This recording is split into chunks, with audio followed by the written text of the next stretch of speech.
Hey everybody, welcome to Living in Between Worlds. So if you haven't heard about us, we're basically a group of women. So Vanessa, Nuria, myself, Sonia, in this case, there's also Yendra and Louisa. We've created this group where we can come together and create a safe space, which is something we'll be talking about today, for those who are straddling living in between worlds. So what does that mean? We're a community of people who are first and second generation immigrants and our allies, where we come together so we can have a place where we can unify together, talk about our lived experiences with this struggle that we are undergoing, understanding our sense of belonging, identity, and just really having a safe place for people who have experienced the same thing. So here we come together every other week to have a discussion related to this topic, so you could hear our lived experiences so that you can also learn and take what you need from this talk today. So today we're going to actually be talking about how to create a safe space, because this concept is something that a lot of people may just kind of think of, oh, I'm going to go to a group and they're holding a safe space for us, or I'm going to go to this organization, maybe they have a sign or a sticker on the wall, this is a safe space. So what does that mean? And in context, what does that mean to you in your life and how you can create a safe space for others? So I'd like to open up the floor for us to begin to share exactly how do we define as a safe space, and also how do we try to implement that on our everyday lives. Who'd like to go first?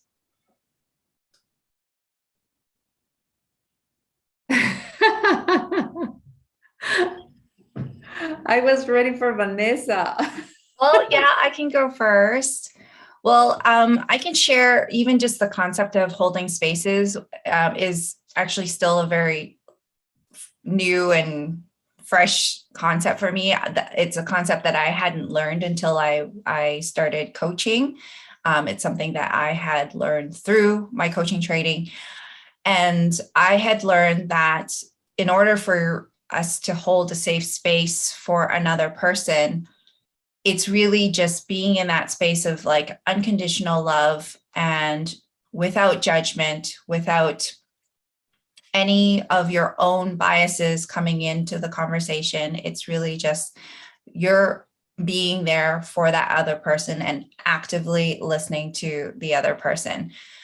And so for me, my experience with holding spaces has been kind of trained through that, but it has actually started, the definition of that, or the concept of that, has really kind of started to expand into my own life and really think about like how I actually can hold safe space for my partner, for my family, for my friends. To me, having a safe space means that, similar to this space here, like, I mean, even before jumping on this call, I was ready to cry and release my emotions. And I cannot do that unless I feel safe, unless I feel okay to open myself up to to be vulnerable. And so it really is like, I know all of you are going to hold me lovingly, and it's like a non-physical thing. Like you just feel it, you just experience it, and you just know when you feel safe. And so for me, it's really just like being able to kind of, I know I'm safe when I can see that the other people are just being as real and authentic and vulnerable to share. Then there's that exchange of energy, and it's really transformed how I connect with my relationships with other people, because then I'm able to kind of like just listen to them without judgment, without my own opinion, until I'm asked for my opinion, which has been a total game changer, because I have a tendency to like have an idea and then jump right in and start speaking, and because I get really excited about things. But holding a safe space has really shifted a lot of my relationships, because then the other person is more open to sharing. And that's kind of what I want. I want deeper connections, and to have deeper connections, the other person has to feel safe enough to to share. And so that's kind of been my experience with holding safe spaces and what having a safe space means to me.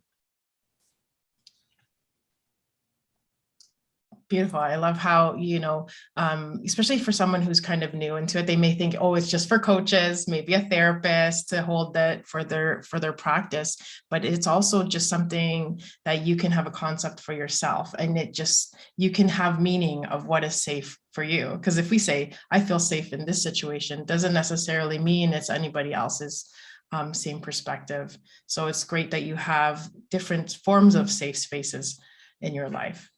Would anyone else like to jump in next? I can go next. And what you said, Steph, for me is really important for our audience to make the distinction, because yes, it's not only if you're a coach or if you are a therapist, it's have the space in your household to feel safe to speak out. And I mean, every family is a tiny society, right? So it's where we learn how to replicate or not specific behaviors. So for me, the safe space is being present to what the other person is experiencing without judgment. Just being present and listening with my 5 senses, and all the things that we are sharing in this space, in this safe space, is probably what someone else requires to release whatever emotion is there. Probably, not probably. Of course, I haven't been in Vanessa's shoes, but I've been somehow in my life, and mainly in the immigration journey, I've experienced sadness or exclusion or through different experiences, but I've experienced that. So when I come to this place, to this space, to express what I am dealing with, I feel that you guys are, have my back and say, just express it without judgment. And that doesn't mean that you're responsible for validating my emotions. So for me, it's really important to say that, because sometimes we get trapped or we get confused of, okay, if this is a safe space, I'm going to say whatever I want to say because this hurts so much that I have to speak out, and everybody has to, heal me, right? And I think, of course, the healing is part of it, but it's something that collectively we contribute to that healing process. And that's why I mentioned the part judgment, free of judgment, as a key ingredient to feel safe, right? So your emotion is real. Of course, as I said, I've never been in Vanessa's shoes, but I've been experiencing different kind of emotions through this immigration process. I appreciate that there is no judgment, but I cannot put on Vanessa's shoulders, the responsibility of heal me, right? Heal me. Because that, I know it probably is harsh what I'm gonna say, but at the moment we're putting that pressure on someone else's of heal me, we're replicating that victimism that the system is really comfortable with. If we are in the victim space, it's perfect, because then we don't have the empowerment required to step out and reduce that inequality that is happening in the system.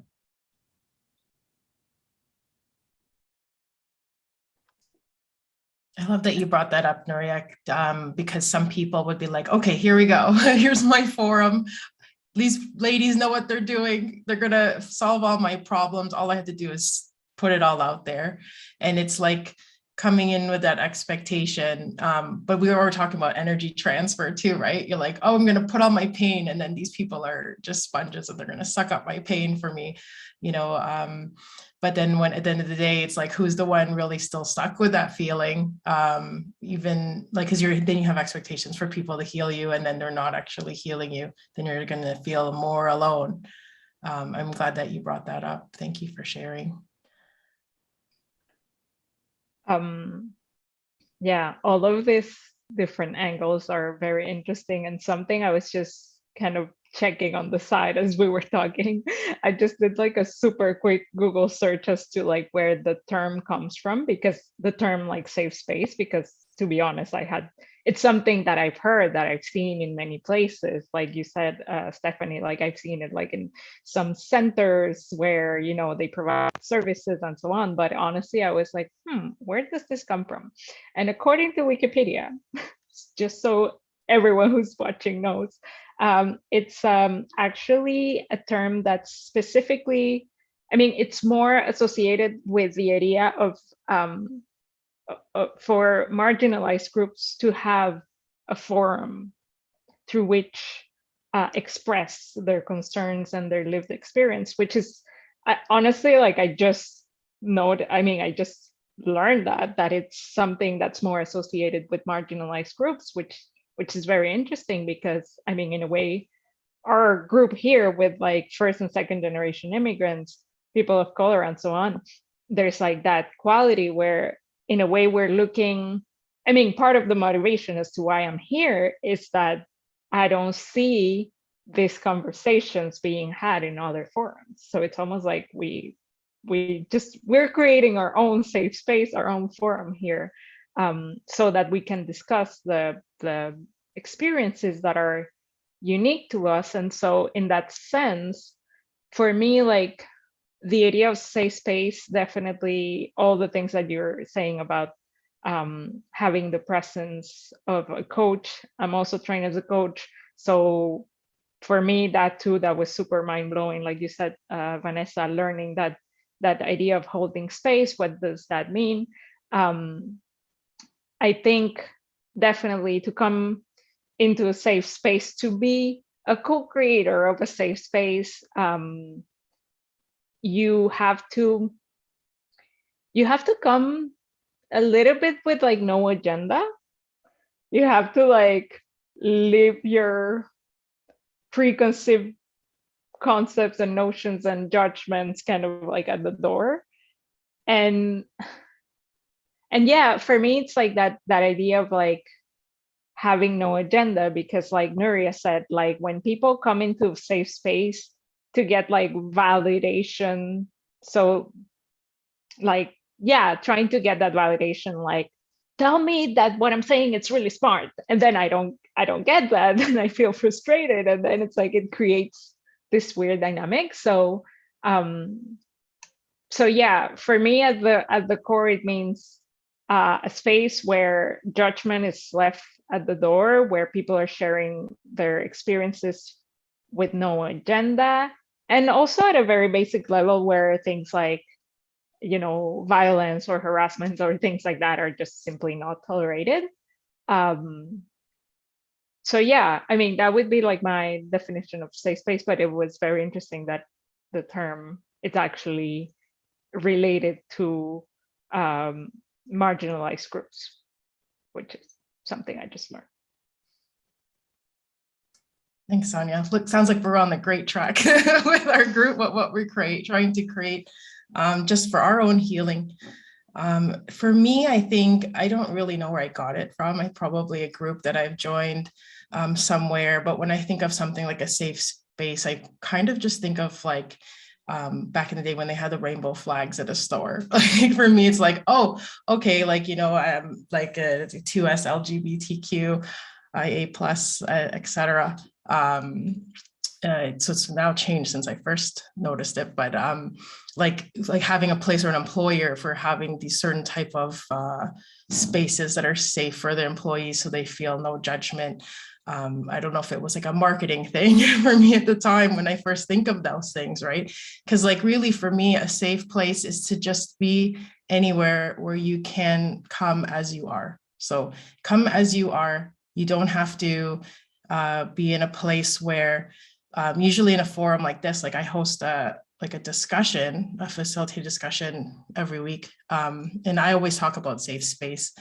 So I hope that the people come in and when they are sharing and being vulnerable, they're speaking from their truth. So they're not thinking about like, what would Steph want me to say right now? Or what would I need to say to fit in with these people? So it could be something completely out there, like that's not the norm. And I embrace it. Like everybody would be there. I love this because this encourages more safe space. So for me, the basic thing is coming to a place where you feel that you can just express yourself as you are. You don't have to impress anyone. You don't have to say anything to get any feedback. You just say, and then that's it. And it might be a really hard concept for people who have come to this country from a war-torn area. They don't know what safety is, like in a sense of this. So like being safe is just like, you know, they want to be able to express their religion and wear a hijab. Like I was reading in the news, you know, of a teacher in Quebec that got thrown out because she was wearing her hijab in a class. And it's just like, this is about creating a safe space for everyone. And it's sad that we have to have a term safe space because it should be already around in a country that's advertising a place that has so much acceptance. So all we can do, for me anyway, in my life, is to create a safe space for all in every interaction. Because if we have more people every day just holding space, which I would love to talk about after, I'll talk to you about what that means. For each person, that trickle effect will happen because there's nothing more welcoming than to have a person just, you know, receive you as you are instead of them throwing their unsolicited advice, judgments, telling you what to do. And in our culture, like at least for me as a second generation immigrant going to the school, if you don't speak up at the, like even at the workplace, if you don't speak up at the meeting table, you're dismissed. So people are always jumping in instead of holding in and considering and listening before speaking. And then the people who get ahead in this society are people who jump in. So it's really unfortunate that we can't have that space for everyone to share, to be able to express themselves. So I'd love to jump in. So like, cause like the whole concept is really big for, especially for someone coming here as a first generation Canadian. But like, how can we like bring in safe space each day to people we interact? Like what would you say to somebody? How would you, if you're trying to instruct them so that they can try it in their life, what would you say? Like, how do you instruct someone to do it? Who'd like to jump in? Sonia? So something that came to my mind as you were asking that question is this idea of, I think safety honestly boils down to consent a lot of the times, because I mean, again, in the coaching, I mean, I would say all of us here are coaches too. And it's like, we know that there are forums where we go and we look, let's say, for mentorship, or we look for like hardcore coaching where we want someone to challenge us and be like, okay, show me how this is not, show me how my thinking is like it's flawed, or you know, something like that. And I think all of those methods can be really powerful for healing and so on. But there's also the power in just having these forums where you just, like you said, you come as you are, you're not looking to fix anything, you're not looking to be challenged and so on. And for me, it's all about adopting always the mindset of consent towards, I mean, in everyday conversation, even when we're listening to like a friend talk to us, so many times, again, there's there's this human tendency to, you have a friend and you can see that they're suffering and we want to remove their suffering. So we're like, have you thought about doing this, or have you thought about doing that? And that, it's little things like that that is not creating a safe space, because if the person's not asking for anything to be fixed, then you're kind of just like jumping in with a solution that was not asked for. So for me, safe space is about context, understanding, okay, is this a context where I'm expected to provide solutions? Has someone asked me to provide a solution? Or is my role just to shut up and listen and just be there? And I would say most of the time, the answer is just shut up and be there. But there's like this tendency, and I love that you said that, because this is like my beef with society as an introvert, that the people who are the loudest, the people who are like the most exaggerated, they get all the prizes, and that's not fair. So yeah, that was a long tangent, but hopefully you got the idea. Go on as long as you'd like. I do love, and I love how you brought up the thing. It's those contexts. So like, think about the context of the situation, because we're such a solution-oriented society here. And then like, know your role. What is your role here in this interaction? And like, how do you, and then consent, like, is it okay if I offer this? It'd be so much more nice to talk to people, because especially when you're becoming a new parent or thinking about becoming a parent, it's like unsolicited advice from everyone. It doesn't matter who it is. It could be the neighbor walking down the street. Oh, you're gonna have a kid, do this and do this, do this. Like, it's like, you don't even know me. Oh, wow. Like, you're berated with unsolicited advice all the time.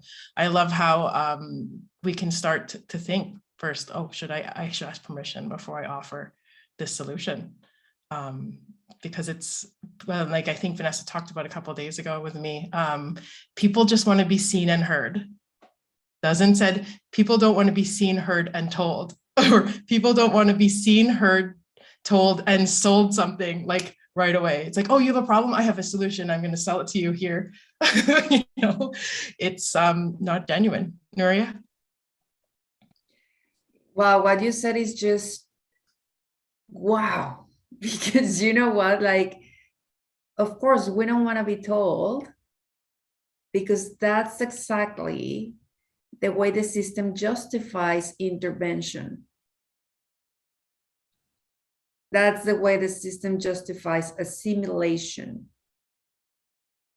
And I think, of course, consent is a fundamental request, but also acknowledging that for the individual, their story is the only one. You know what I mean? Like,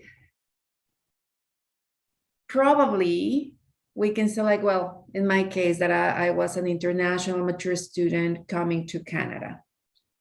Yeah, there are many. But my suffering was so personal that it felt that I was the only one alone experiencing that. So I would say that, of course, and this is tied to consent, acknowledging that any action against a tiny, it's not tiny, against any human right makes your suffering unique. And it has to be acknowledged. So that's one thing, like, yes, I can acknowledge that your suffering is unique. And that is totally tied to what Vanessa shared with you a couple of days ago. People want to be seen, people want to be heard. And you can move forward from that space. It's a companionship, like the healing is a companionship in the journey, not intervention. That's beautiful. Can we like write that quote down somewhere? Because it's so beautiful. Oh my gosh. It's like when you're saying that to me, I'm like, you know, as a person that's there too, like you realize people are putting themselves out there. They may have not told anybody this pain, you know, or somebody is like, you know, maybe they're an abuse survivor and they're like first speaking it out to you. It's like a privilege to be able to receive that true part of them. And then the first thing you're like, you know what you should do? Call the police. Like, whoo, like, did you even listen to my pain? Like, and what a privilege it is to have another fellow human being pour their heart out to you. Like, even like as a coach, I'm so appreciative of having that role, but like in general, a friend, a neighbor, like a family member, they got the courage to put themselves out. Even if you didn't offer the safe space or the first, they trusted you with that information.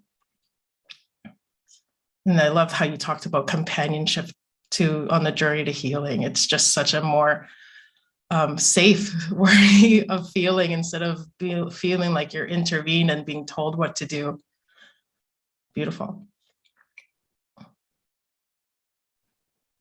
I love that. I think something that I'm working through for my own, you know, practice of holding space for others is even in this context of like, oh, I can relate to that. I think I have a tendency to just like be like, oh, here, like you just poured your heart out and you just shared your experience. And then now I'm going to like say, oh, well, I relate to this as well, you know? And then it's like, it's almost like taking that experience away from that person. And that's something I'm definitely being more mindful of because I find that that's like, to me, that's kind of like a fine line. Am I actually holding a safe space for this person? If this person is sharing their experience and then all of a sudden I'm like, well, here's my experience as well, right? Like, again, it's what Sonia was talking about with the consent.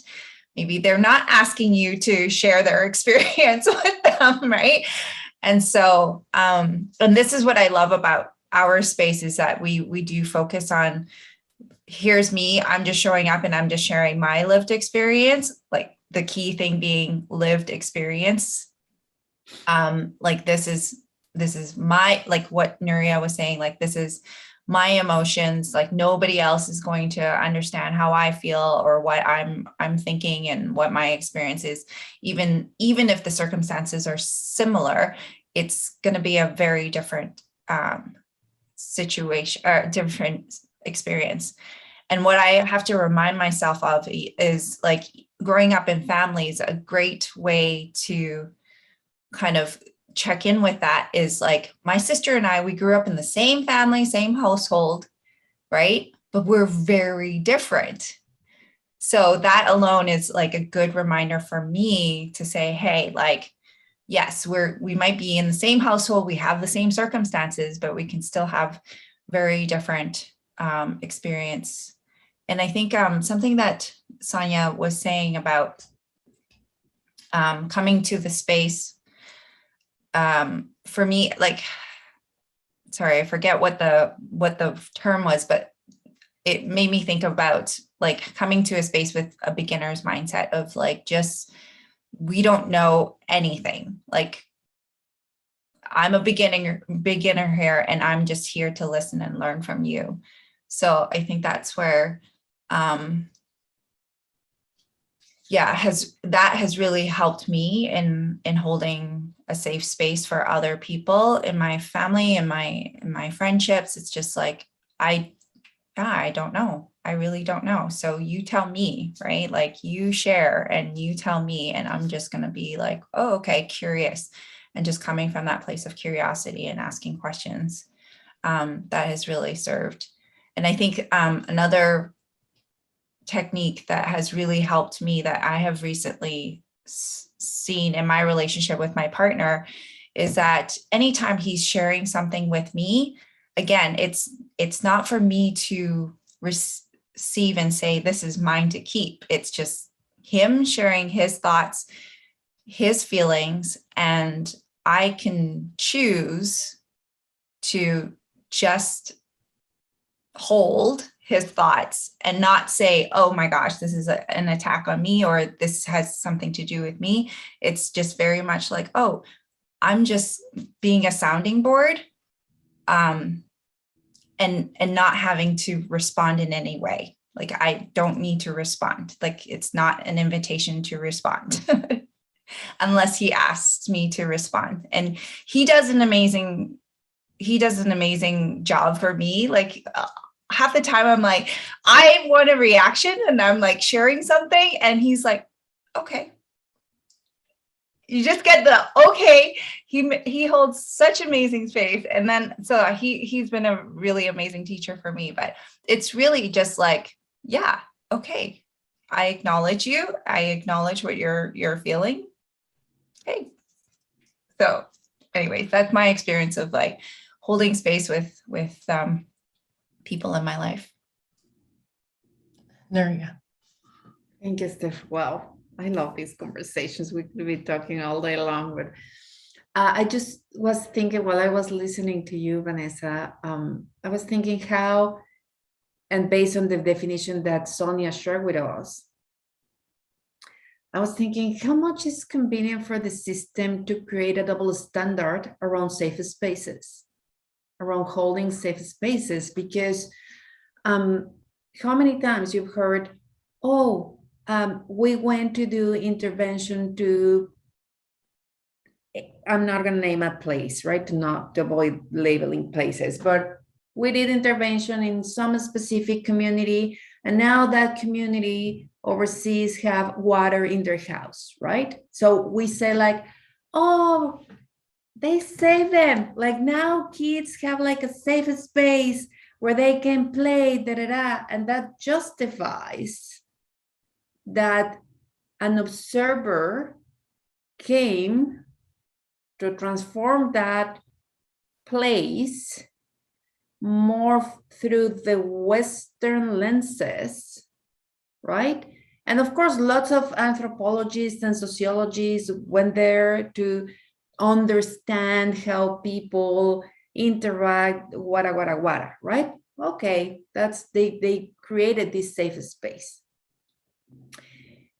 But it's really interesting when those lenses change, once you have those people from those communities coming to live in this land. Because then you see them as, no, I can do intervention having you down there, far away, not here. Here, I don't see you, I don't hear you, you don't exist.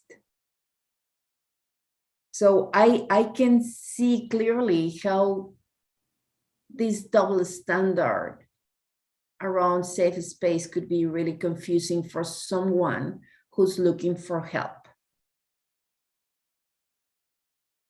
Because in one hand, like the intervention around safe space is about, I have to tell you what to do. And the safe space we're talking about is you are free to express. And I'm here. And that's it. No, it's a really interesting insight, Nuria, because like when we were talking to earlier, and I'm like talking about maybe it's just marketing, right? Like it's like, I call it marketing. I just blame everything on that. But it's like, just putting on a sticker or on your, corporate safety for your employees, like harassment's not approved here, like accessible here, isn't enough. Like, and you don't actually do or face the problem. I've unfortunately been able to experience multiple employers with harassment issues, and then that was not true. So it's like there's a responsibility when you are using those terms and an expectation, even if it is like not a double standard. Like if you're going to use it, then you use it. Like, unfortunately, we can only like think about how we can do it for each other and ourselves. And like, now that, like, let's say now we've expressed how are ways for us to be able to hold this safe space or create something for others, like as it's our responsibility, because some people are so used to the old way not having safe space. So as us as knowing, not just because there's coaches, but now that you've watched this video and you're informed, like it's our responsibility to tell people that it's a safe space. So if someone's coming in and pouring, like, saying stuff to you or not interacting in a certain way, how can you show yourself as a person that they can confide in a way, and they can come as they are, without being intrusive? It's like thinking of ways how you go, hey, you know what? Because you can even hear when people start talking about themselves when they're trying to get your approval. Like you can hear them saying, oh, when I do this, I make this much money, I have these possessions, this is where I live. And like, we have a role too, like, hey, you know what? I like you for you. I like the way that you're funny. You don't have to prove yourself to me. I am just so thankful that you're here. It's like, how do we reel people in to change their mindset around this stuff so that we could be a walking safe space for people? So I'd love for you to tell me what you think about how we can take this responsibility forward so that we can start making changes, because this ripple effect happens. They're going to be like, you know what, I saw Vanessa today. She held such great space for me. I'm going to start doing that for my family too. I'm going to start doing this for other people. And then we can really make a lot of changes, at least from the individual level. So would anyone like to share? I think there's like many ways to practice this.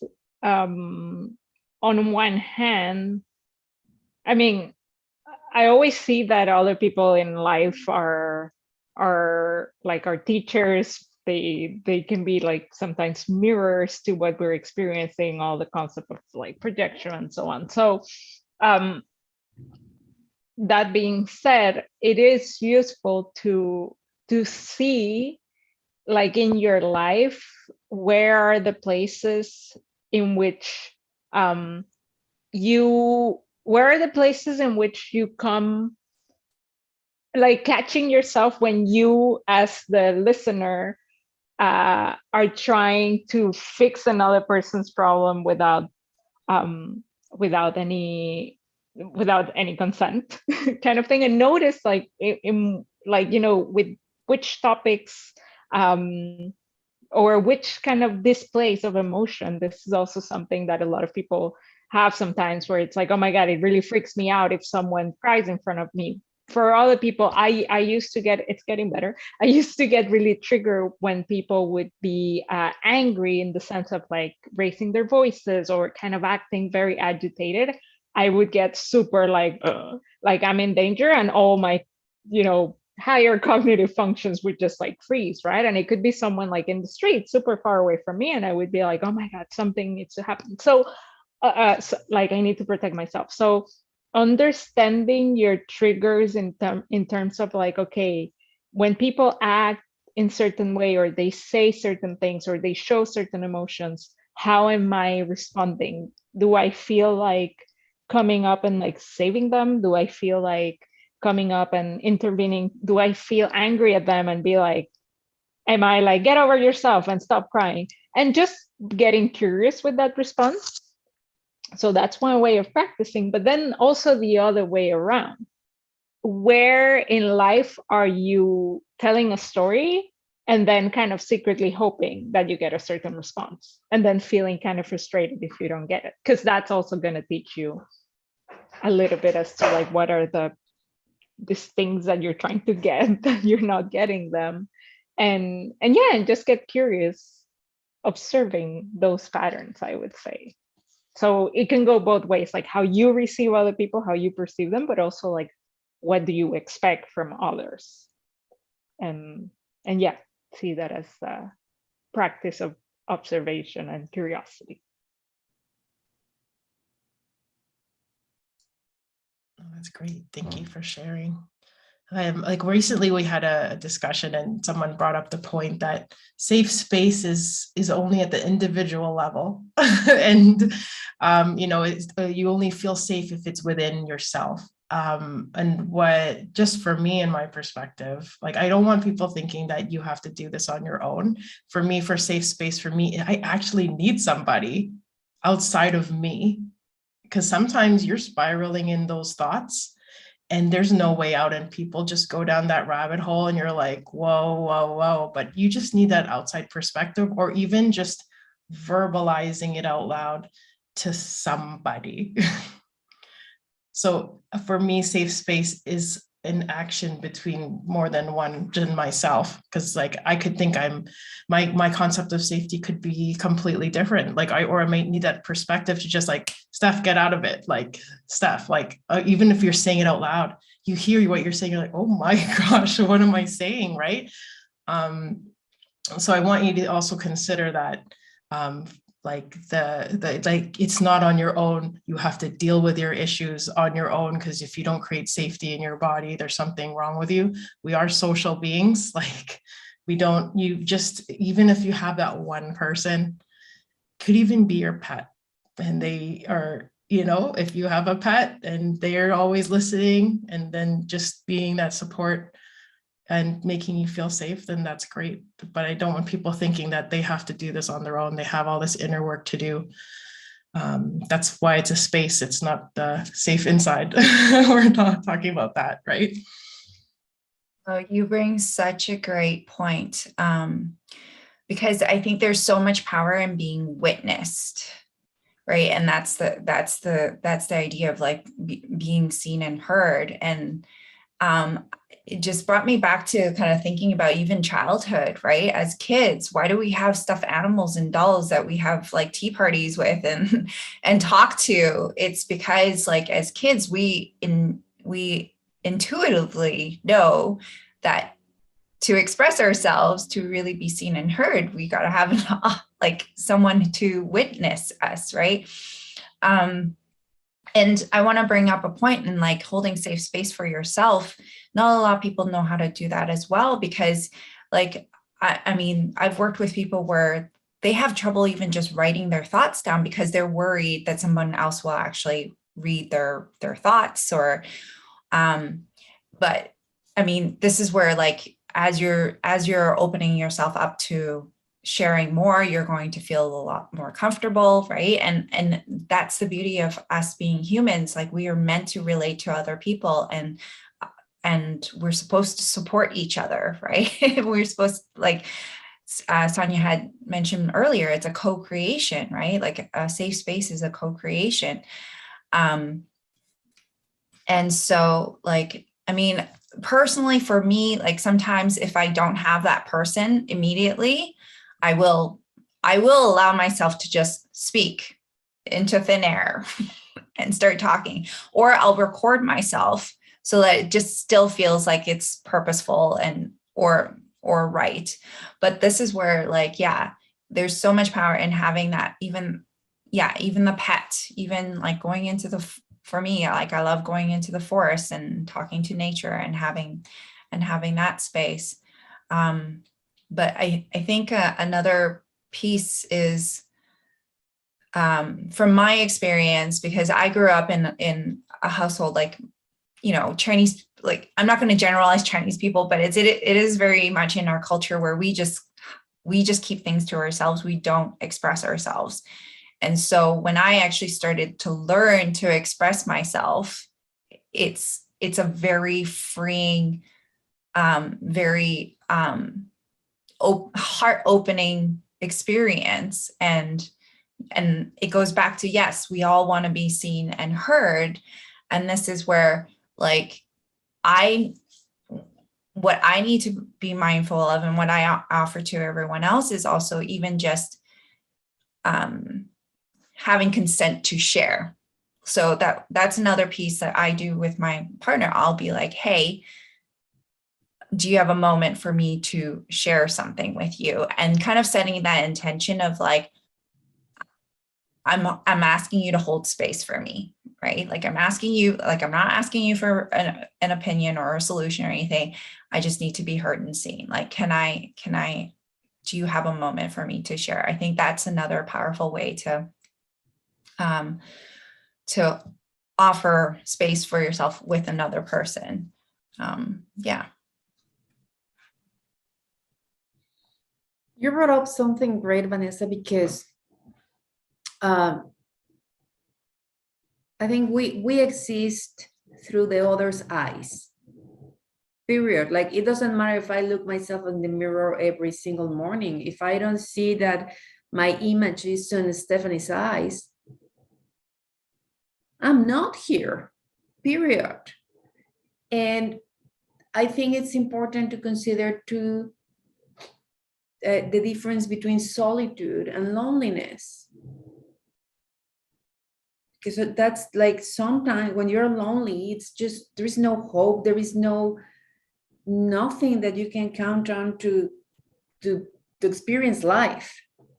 Whereas in those spaces of solitude is, as you said, Vanessa, when I go to nature and when there is no one available, there is a tree, like, right? And you've been practicing that, you know, in my healing process, I know that, that there are people and there is nature as well.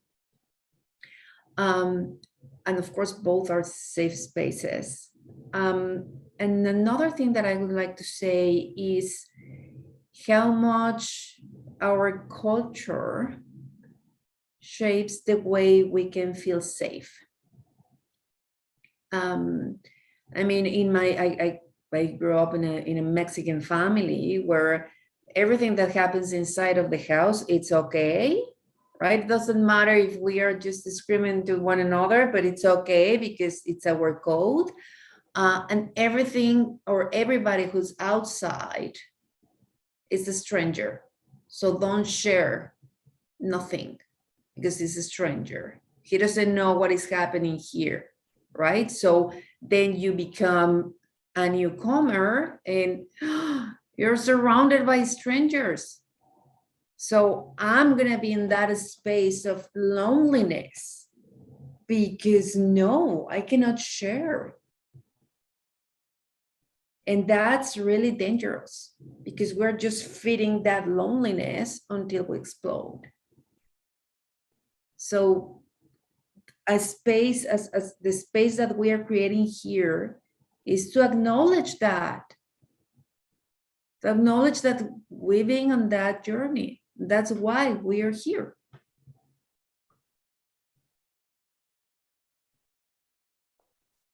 I just had to say, Nuria, like, I feel so validated that you just said that. I'm completely going to do that thing where I'm like, I relate to that too. But really, I definitely, that whole mindset, I come from Venezuela with like Peruvian and Chilean mom, but the mindset of like, keep everything like in the household, and this whole like mindset of like, don't share. What's like the mindset? There's like this thing, at least like in my culture, and I would dare to say in some Latino culture, again, I'm not generalizing for the whole thing, but there's a certain vibe of like, either like, don't share your, be careful, like don't share your successes too much because you're gonna have people like being jealous, and this like this